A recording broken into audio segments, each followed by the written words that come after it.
Hey guys, just wanted to do a quick apology. I'm not dead. I was just really ill and I wasn't able to do a video last week. So, let's talk about the Virtual Boy, Nintendo's first 3D console that advertised virtual reality, portability, and a fun creative console. This was an absolute failure. First things first, let's discuss the graphics.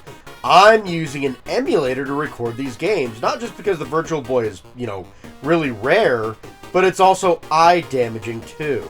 This thing originally had a red and black graphics screen that almost everyone complained about, and eye strain with it.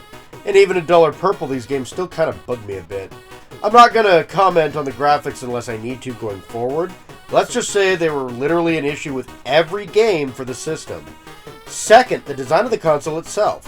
While I don't own one, I know that the damn thing wasn't generally designed well either. It had a stand, and that's about it. No strap, despite basically being a pair of primitive VR goggles.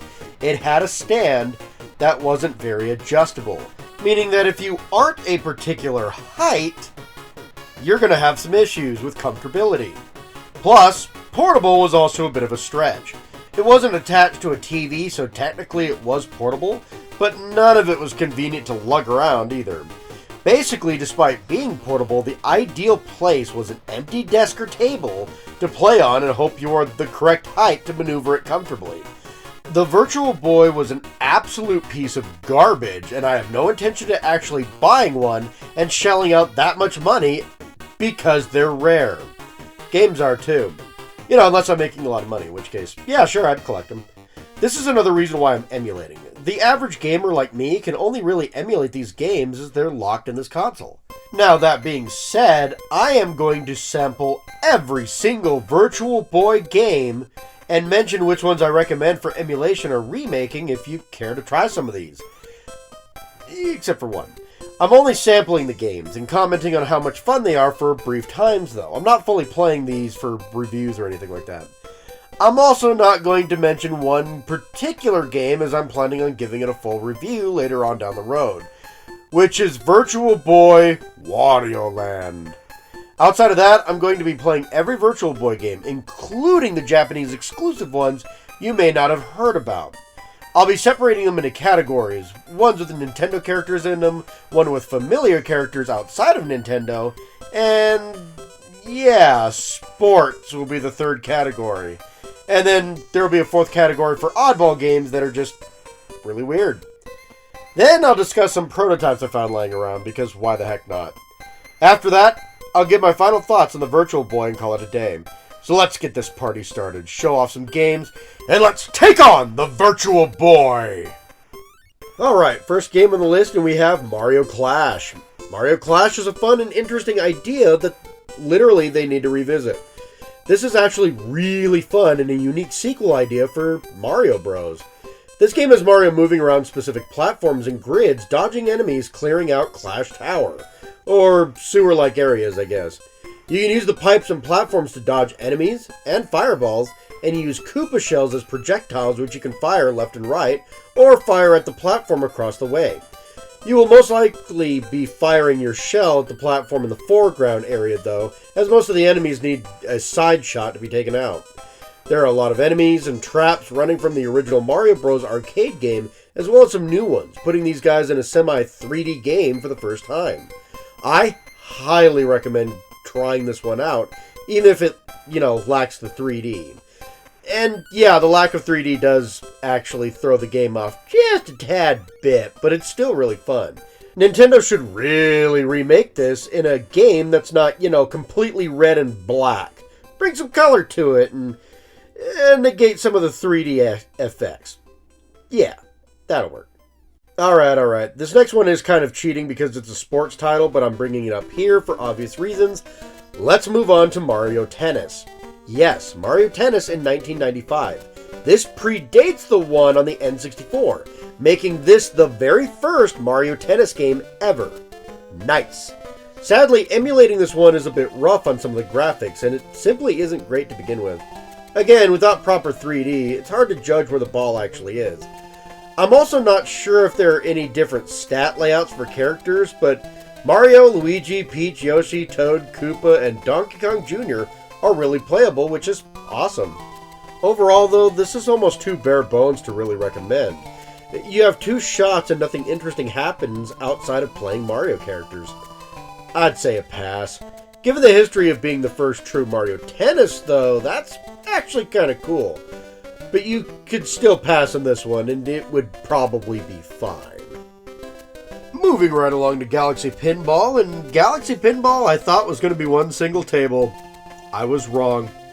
Galaxy Pinball has several tables, but the reason I'm bringing it up here is due to Samus. To be specific, one of the tables has Samus's gunship show up at certain points as a cameo. This pinball game is actually pretty good, though. The premise is that there are several different tables, one where you fight aliens, some you fight other ships, some you're just exploring the galaxy, all within pinball tables. The Samus cameo is small, all things considered, and I really suck at the table she shows up in. But I had a lot of fun with all the other tables. I actually kind of recommend this one. It has pretty good physics that feel closer to one-to-one pinball than a lot of other pinball-based games do. Which, yes, there are going to be some lost balls here and there because of that. But, yeah, overall, I had a lot of fun with this one. This is one of the Virtual Boy games that deserves another chance. With better graphics, or a better color palette at least, and less 3D, this would work really well. I liked this one. Okay. The last game we're talking about with familiar Nintendo characters is Nestor's Funky Bowling. This is bowling, but with Nestor. Nestor is a character who appeared in the US magazines called the Nintendo Power. By 1995, he was pretty well phased out of the magazine, though, all things considered. It is weird they gave him a US exclusive game like this. Anyway, this is a simple bowling game that moves really fast, but controls are kinda funky. You can move Nestor, or the female character, Hester, Nestor's twin sister. The animations are fun when you win or even lose, but that's about it. You bowl, control the spin of your ball, position in the lane, and the power. I only got 1 strike the entire time I played, though. This isn't anything here. I mean, it's just basic as hell bowling game. This one is easily skippable unless you really like all the Nintendo Power, in which Nestor was, basically a character there. And yes, that is correct. There are only 4 video games on the Virtual Boy that actually had Nintendo characters, and one of which was a retired Nintendo Power character. Great. Anyway, let's move on over to IPs that you're going to recognize, but aren't necessarily exclusive to Nintendo, and we'll start with Panic Bomber. Panic Bomber by name isn't something you'd recognize as a familiar IP, but that is exactly where I'm starting for this. See, this is a Bomberman spin-off. It's a simple competitive puzzle game that has bombs in it. That's about it. This could be on literally any console. Actually, if you're a hardcore Bomberman fan, you may have run into this one, as it is on other consoles, like the PC Engine. Even the Super Famicom had a version of this game, but it's mostly a mini-game. This version is its own game, though, which is cool for puzzle fans. It's fun, using different Bomberman characters and shapes to make the, pieces distinct. And then, the bombs, too. But this could have been much better on pretty much any other console it showed up in. Alright, keeping with the puzzle theme here, let's talk about 3D Tetris. Yep, this is one of the few games released in 1996 for the Virtual Boy, along with Nestor's Funky Bowling, and both are US only. Every other game in the Virtual Boy lineup was released in 1995. Anyway, this one is actually pretty cool, but this nearly requires actual 3D outside of having some side panels that help keep track of things. Maybe this was still confusing in 3D, I guess. Anyway, it's fun. I like the Tetris characters, but overall, this isn't really super impressive either. And following up 3D Tetris, we have V Tetris, which was Japanese exclusive. This is just Tetris, but on the Virtual Boy. And that's it. Oh, sure, it's fun. There are fairies for no particular reason, but overall, it's literally just Tetris, but with new music. There you go. It's not even great music. Oops. Alright, let's move on to Jack Bros. The one game I wanted to try the most due to the badass cover this game had here in the United States. One of the most misleading covers, honestly. This is Jack Bros, a cute spin-off from the Megami Tensei series, which is a notable RPG series. This, however, isn't an RPG. It's a tough-as-nails maze runner in which you gather keys and continue to the next area while also taking out enemies. The maze is timed in each area due to the story, and your character has to make it out, but Jack Frost here is probably one of the few characters with long-range attacks. It's challenged to work in the time limit, but I think this game could use another chance. It is really fun. And honestly, let's be real here, Persona, which is another spin-off of the Megami Tensei series, I apologize for butchering the name, is really popular right now. So Jack Bros deserves another chance. Am I right, guys? Yeah? Woo! Yeah. Jack Bros. Yeah. And here we have Waterworld. Yes, Waterworld is a live-action movie that was fun when I was a kid, sure, but nothing I really fell in love with.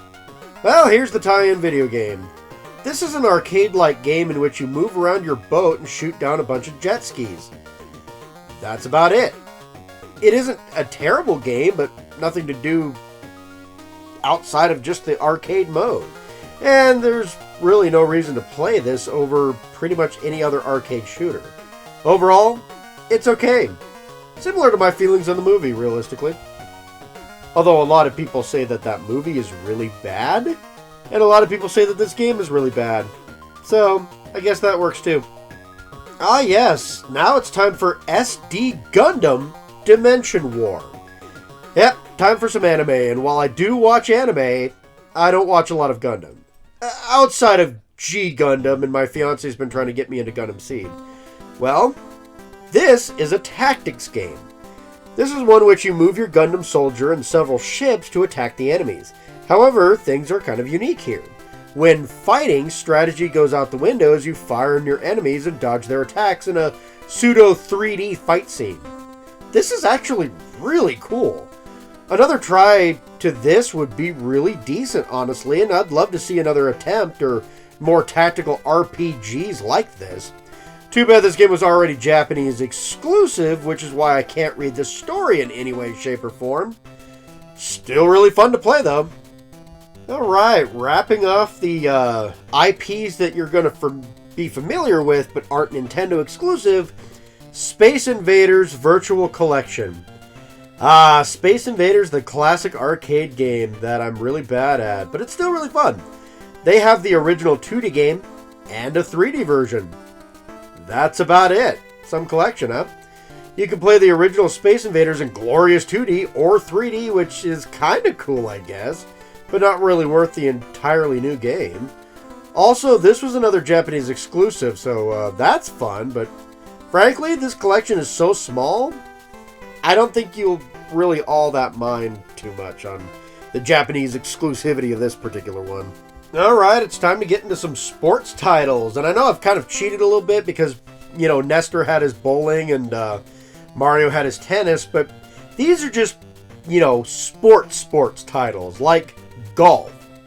Golf is a Virtual Boy game released in both the US and Japan.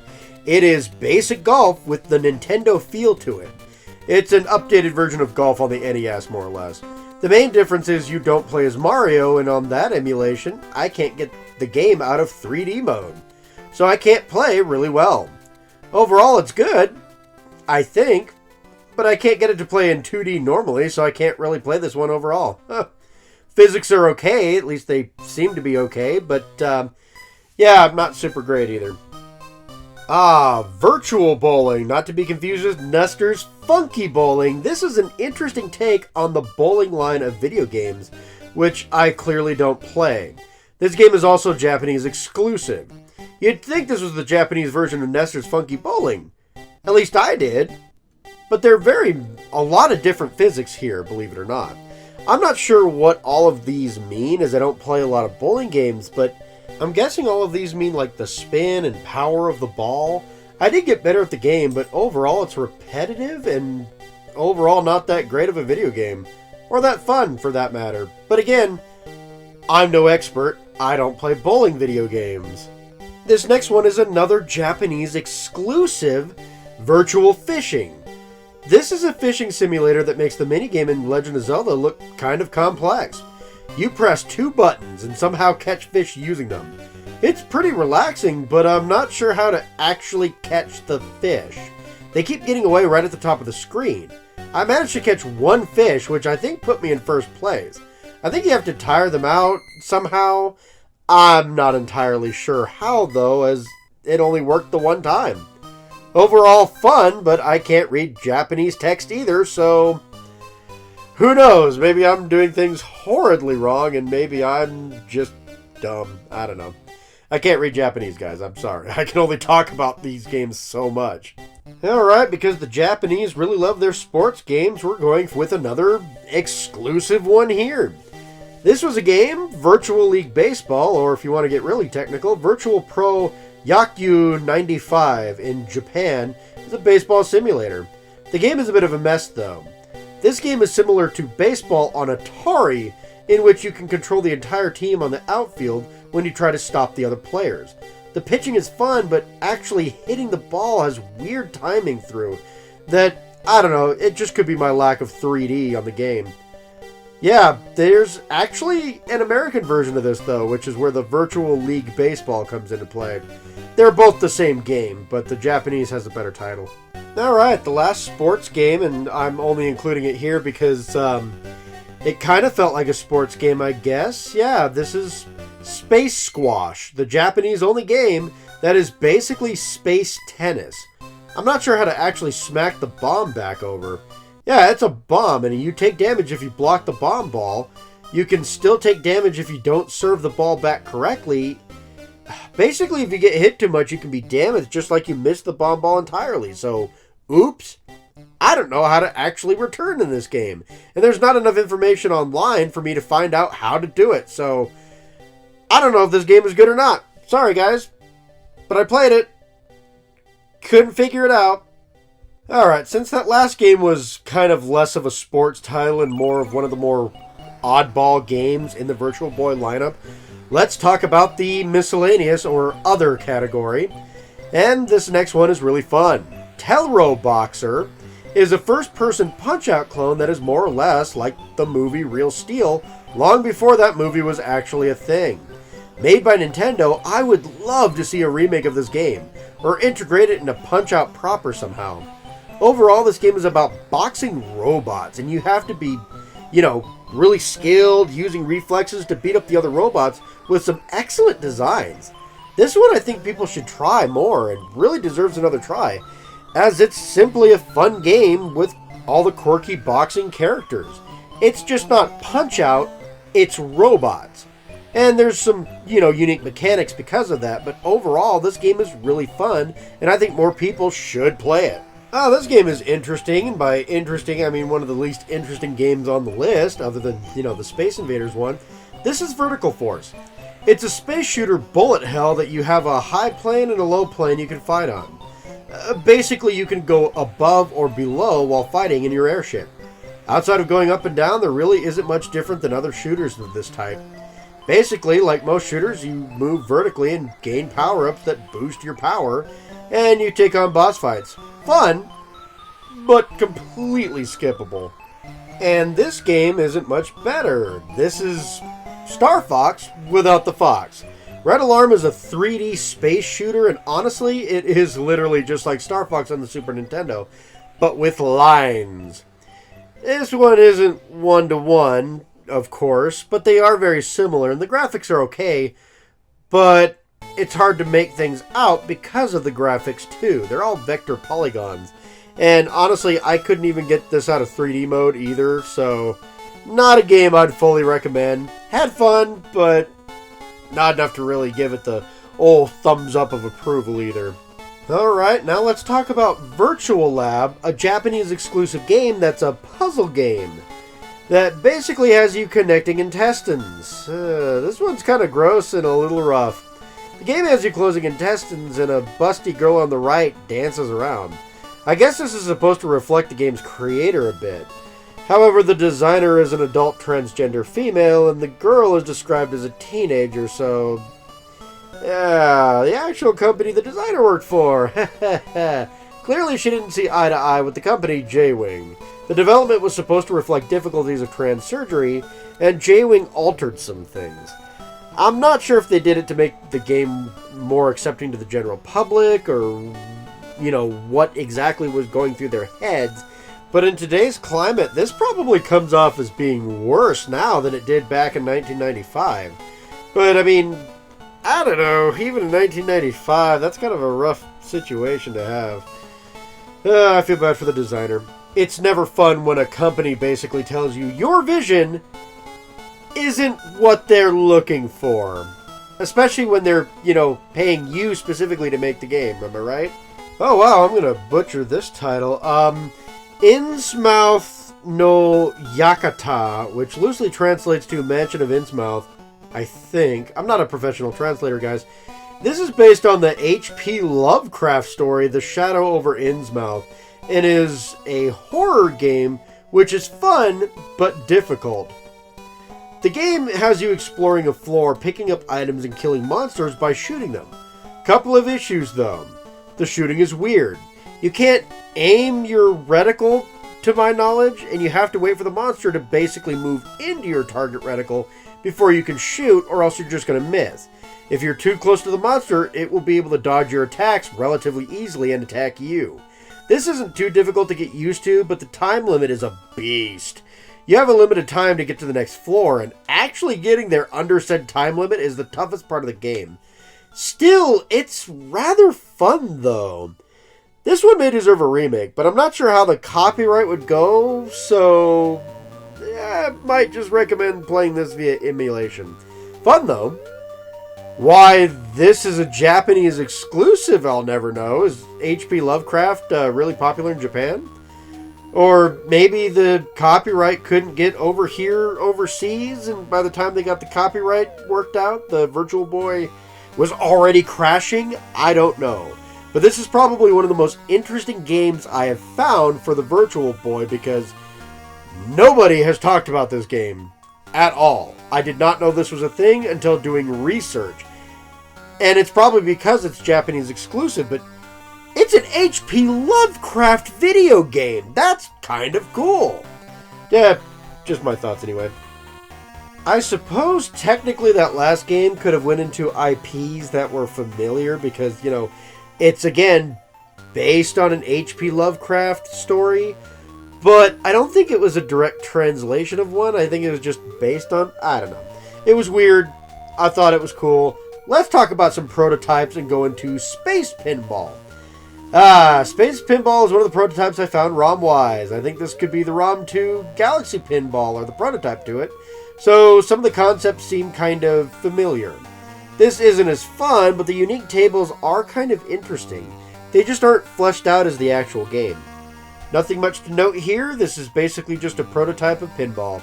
Bound High is the second prototype game that I found, and this game was never released. Unlike Space Pinball, this isn't just an early build for an existing game. This was most likely cancelled, and shame too, because while it has an arcade-like feel, this one was really fun.